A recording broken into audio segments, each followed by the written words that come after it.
Guys, कैसे हो आप लोग। एक और वीडियो में आपका स्वागत है। चलिए शुरू करें। स्टोरी का नाम, बुढ़िया का अभिशाप। बुढ़िया हमेशा वहीं रहती थी, कमरे के कोने में बैठी, अपनी पलकें नहीं झपकाती।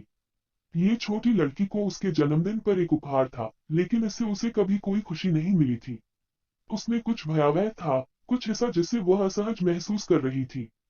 और फिर एक रात छोटी लड़की अपनी कोठरी से आ रही खरोंच की आवाज से जाग गई।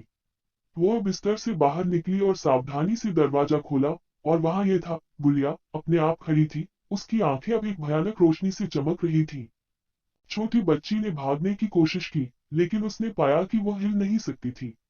वो जगह जगह जमी हुई थी, बुढ़िया के अभिशाप से बचने में असमर्थ थी। और फिर वो डरावने रूप में देखती रही, जैसे गुड़िया का सिर घूम रहा था। उसकी आंखें उस पर टिकी हुई थी। और तभी असली दुस्वप्न शुरू हुआ। गुड़िया हिलने लगी, उसके लकड़ी के अंग हर कदम पर चरमराते और कराहते थे। ये छोटी लड़की की ओर चला, और फिर यह बोलने लगा। लेकिन उसके मुंह से जो आवाज निकली वह किसी बच्चे के खिलौने की नहीं थी। ये कुछ बहुत पुराना था, और भी अधिक भयावह था। गुड़िया ने छोटी लड़की के कान में रहस्य फुसफुसाए, ऐसे रहस्य जो किसी भी बच्चे को कभी नहीं जानने चाहिए। और फिर इसने अपने असली इरादे प्रकट करना शुरू कर दिया। यह एक तामसिक आत्मा द्वारा श्राप दिया गया था, और अब ये जीवितों से बदला लेना चाह रहा था।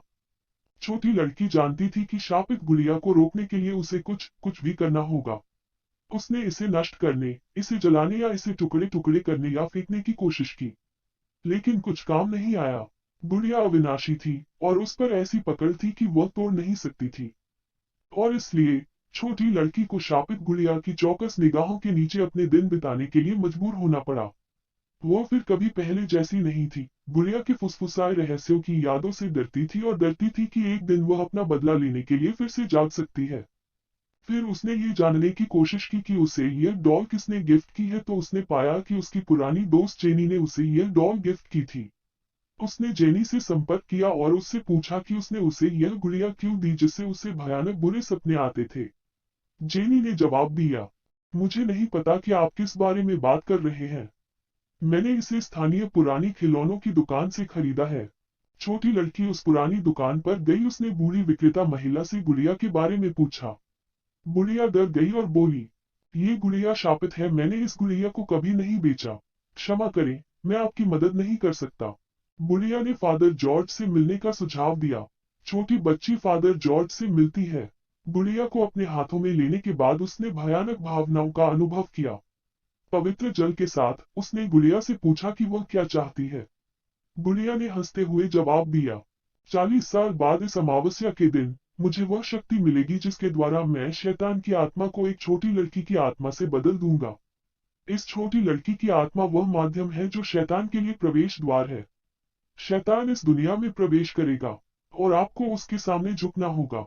आप मुझे रोक नहीं सकते। पिता ने उससे पूछा कि उसने इस छोटी सी बच्ची को ही क्यों चुना। गुड़िया ने उत्तर दिया कि छोटी लड़की का जन्म अमावस्या के दिन शैतान घंटे, शैतान मिनट और शैतान दूसरे दिन हुआ था। पिता ने गुड़िया से कहा कि वह छोटी लड़की को अकेला छोड़ दे और कुछ कर्मकांडों की कोशिश की, लेकिन वे काम नहीं आए। पिता ने छोटी बच्ची से कहा, गुड़िया की शक्तियां उसके लिए बिल्कुल अजीब हैं।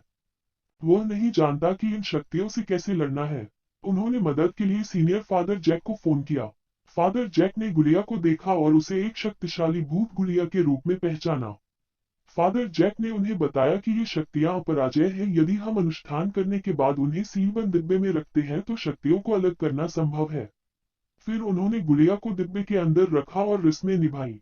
भूतनी गुड़िया ने इससे बचने की कोशिश की, लेकिन आखिर में वो डिब्बे में अलग थलग पड़ गई। उसके बाद गुड़िया को एक सीलबंद डिब्बे के नीचे सुरक्षित स्थान पर रख दिया गया। छोटी बच्ची धीरे धीरे अपने जीवन को जारी रखने की कोशिश कर रही है। गुड़िया अभी भी अमावस्या से पहले वापस आने के अवसर की तलाश में है। वीडियो अच्छी लगी 2 लाइक एंड सब्सक्राइब कर देना एंड शेयर कर देना।